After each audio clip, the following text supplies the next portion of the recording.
Today was a very, very cool day.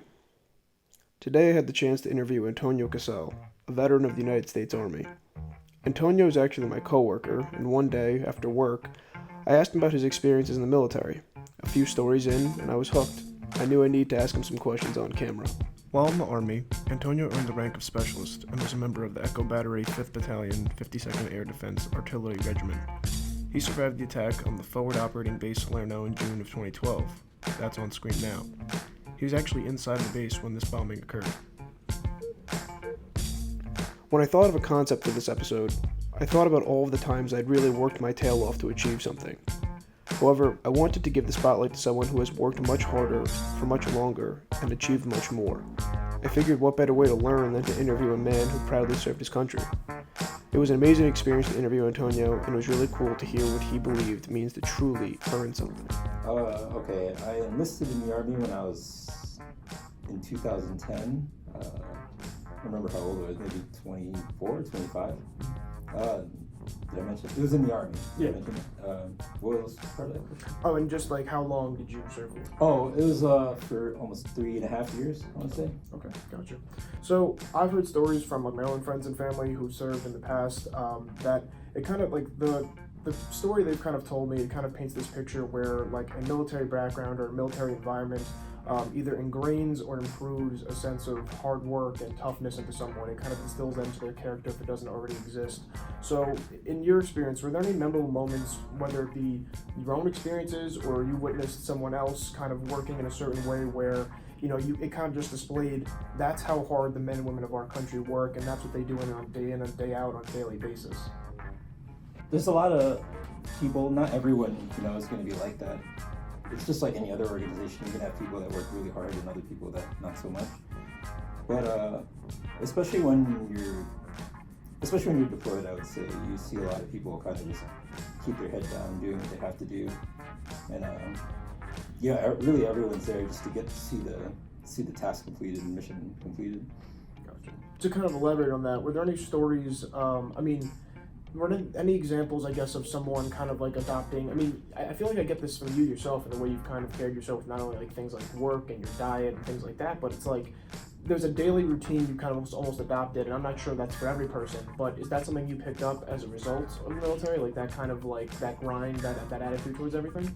I think prior to joining the military, I was like that, but being in the military exacerbated it quite a bit because there's a lot of things you learn and pick up, like. For example, there's like a way to do everything from like folding your sheets to how you'd arrange things in your closet and your shoes. Like there's a certain methodology to everything, and for me, that really like resonated with me. So I definitely carried a lot of that into my civilian life. Do you think that for someone that maybe wasn't like that to begin with, like yourself, or someone that maybe went into the military with maybe like a more of a like less of an attention to regimen, attention to detail like that, do you think that there were people you encountered that kind of it changed their life in that way? Oh man, absolutely. One of my best friends in the military, we went to basic together, and we're still in touch today. He enlisted when he was 18, and I was like in my mid-20s already. Mm-hmm. And this kid was like he's a wild guy, and he's Southerner, he drank a lot, like most people I know. But we actually got out of the Army at the same time, and the Army really turned him around. Like he's like 18-year-olds are kind of wild.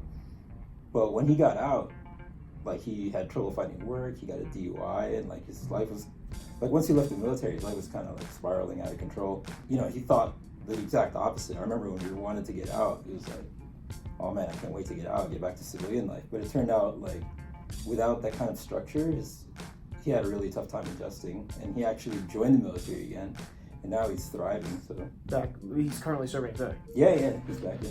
So do you think that maybe when he comes home, or for people that maybe aren't in that circumstance exactly, but do you think that there's a chance that the military life itself can kind of change someone in that way where they can gain that structure and then leave with it and it changes them forever?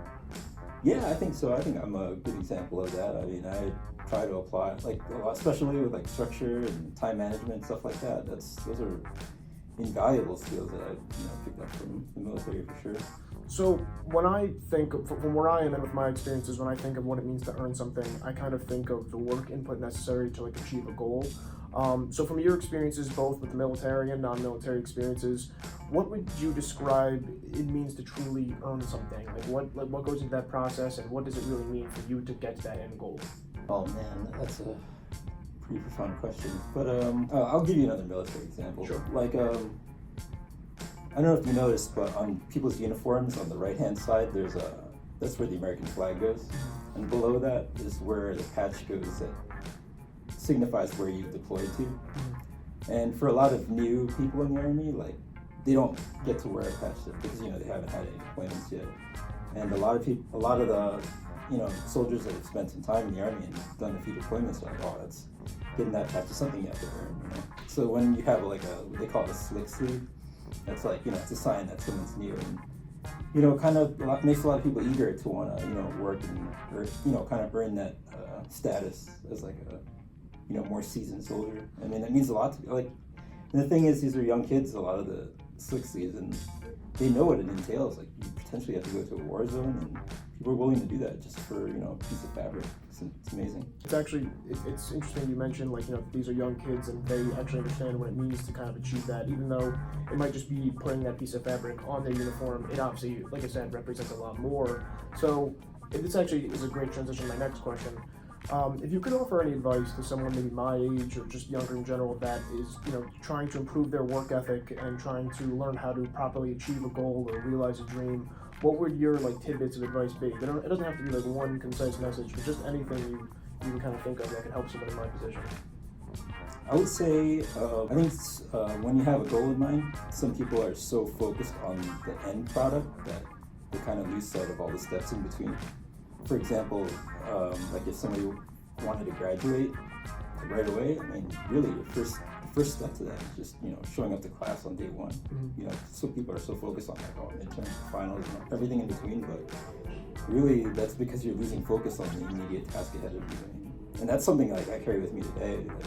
I don't really get stressed out on in a lot of situations because I have such a hyper focus on what the immediate task in front of me is. I don't even bother to look that far ahead sometimes. I don't know if that's a good thing or a bad thing, but it helps keep my mind, the priorities in order. I mean, I can speak from my own experience that I think sometimes when I get too far ahead of myself when it comes to trying to achieve a goal and I keep thinking about the end result, that stresses me out more than kind of the attitude where you have, where when I'm able to focus on just what's right in front of me and I'm able to get that done, I might be miles and miles from my end, but it's like I know that I made progress today. Do you think that there's something to be said for those who can kind of learn to fall in love with the journey more than they kind of can to just try to desperately get to the end destination? Well, I live by this premise that unhappiness is caused by being too distant from the present. People living too far in the past or living too far in the future. And I think that's where a lot of stress and happiness comes from. And you really need to fall in love with where you are now and the process that you're undergoing at all times. Yeah, because if you worry about the past, people that worry about the past, especially when past relationships, stuff like that, or when they're in the future, they're like, oh, did I get this to graduate, all this stuff, and it just stresses you out in the moment, but you're either A, stressing out over something that's already happened, or B, stressing out over something that hasn't even happened yet, so you forget about what's going on right now. Area group, we gon' make this shit happen right here, right now. Calling out to all area group, we gon' make this shit happen right here, right now. I wanna welcome y'all to house of who the hell he is. And it's cool that y'all can make it to my new meeting. So take your time, grab a table, we got booths seating. Now allow me introduce me to my new people. See, my name is